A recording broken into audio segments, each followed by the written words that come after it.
Hi, this is Ray. This podcast is dedicated to exploring the world of perfume, fragrance, and the mysterious language of scent.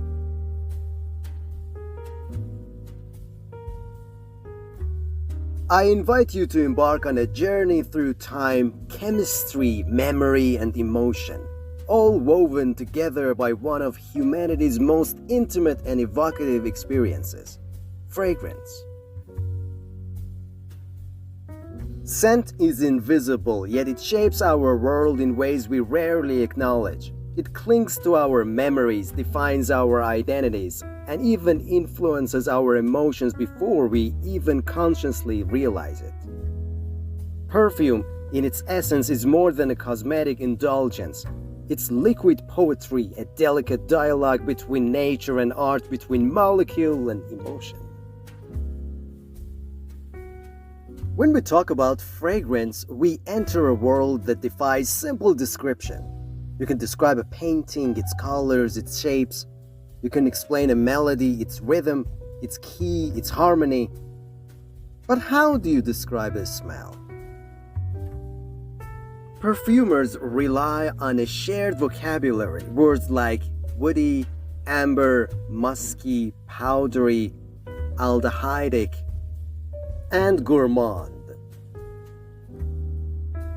These terms form what experts call olfactory language, a lexicon that helps us capture the intangible. Yet, words often fall short. Have you ever smelled something so striking that you couldn't quite put your fingers on it? A scent that reminded you of your grandmother's garden, or a forgotten book, or the salt on someone's skin after a swim.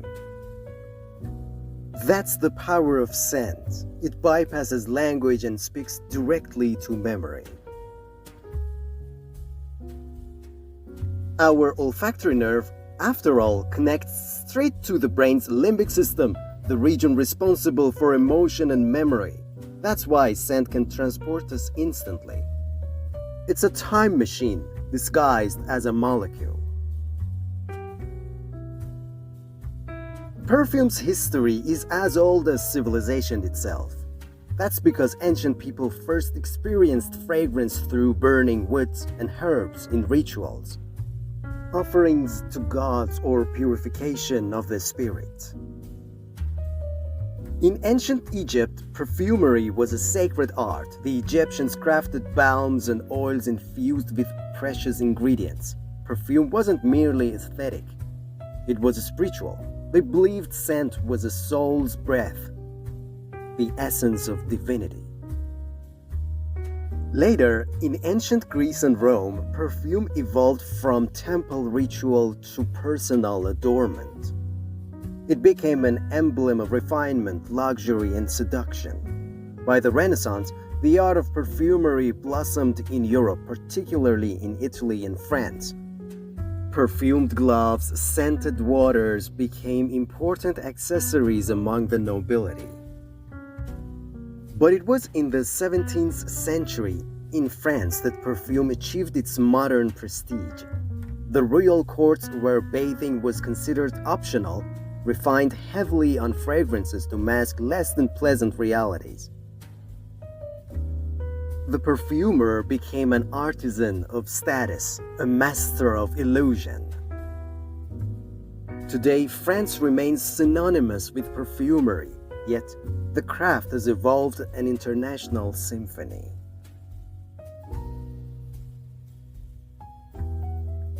Behind every perfume lies chemistry, an invisible architecture of molecules.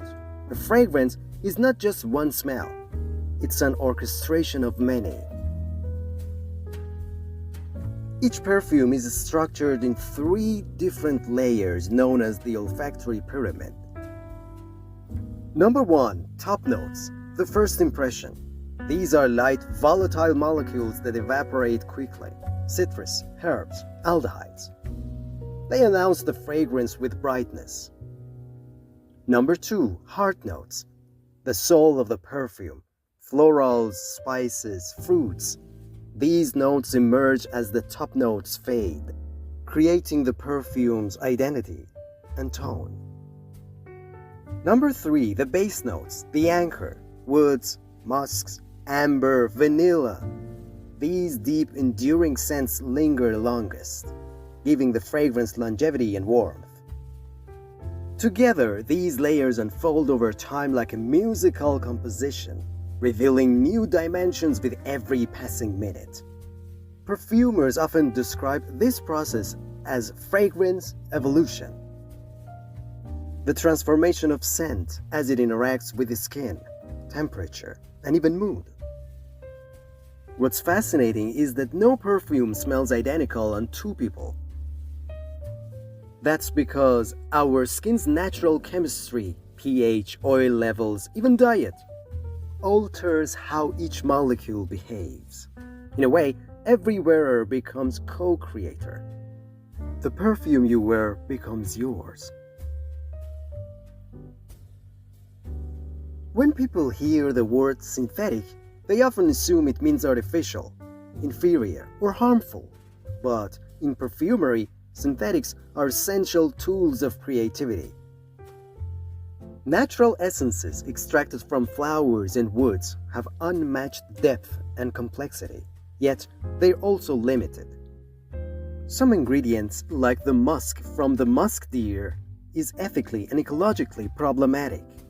Others, like lily of the valley, simply cannot be extracted naturally.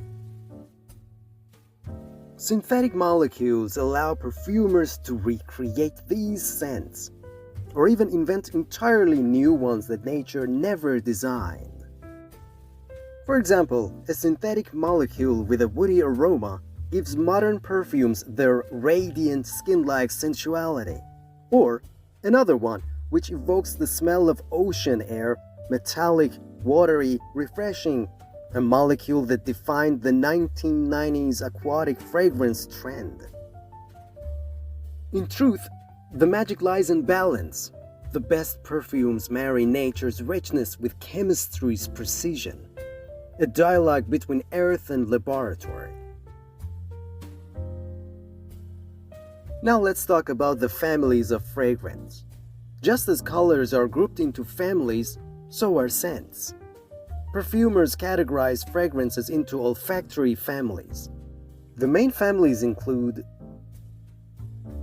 floral, the most classic, rose, jasmine, orange blossom, feminine, romantic, timeless. Woody, warm and grounding, evokes sophistication and stability. Oriental or amber, rich, spicy, and opulent. Vanilla, incense, amber, sensual and mysterious. Fresh, bright, crisp, and clean, citrus, green leaves, aquatic notes, invigorating and modern. Fern-like, blending lavender, oak moss, and coumarin, often found in men's fragrances, aromatic and sharp. Chypre, a refined structure balancing citrus top notes, floral hearts, and mossy bases. Fragrance doesn't just please the nose, it shapes perception. Studies show that scent influences mood, behavior, and even attractiveness. A person wearing a subtle fragrance is perceived as more confident, more approachable, even more trustworthy. Certain aromas have universal psychological effects. Lavender calms the nervous system. Citrus uplifts and energizes. Vanilla evokes comfort and warmth. Perfume, in this sense, becomes a form of invisible communication. When you choose a fragrance, you're choosing how you want to feel and how you want others to perceive you. Think about it. We dress for the eyes, but we scent ourselves for the soul. Fragrance becomes a kind of signature, a silent introduction that lingers even after we've left the room. Perfume is not just something you wear, it's something you experience. How you apply it can completely change its character. Spray lightly on pulse points, the wrists, behind the ears, the base of the throat. Thanks again. Don't forget to like, subscribe, and leave a comment.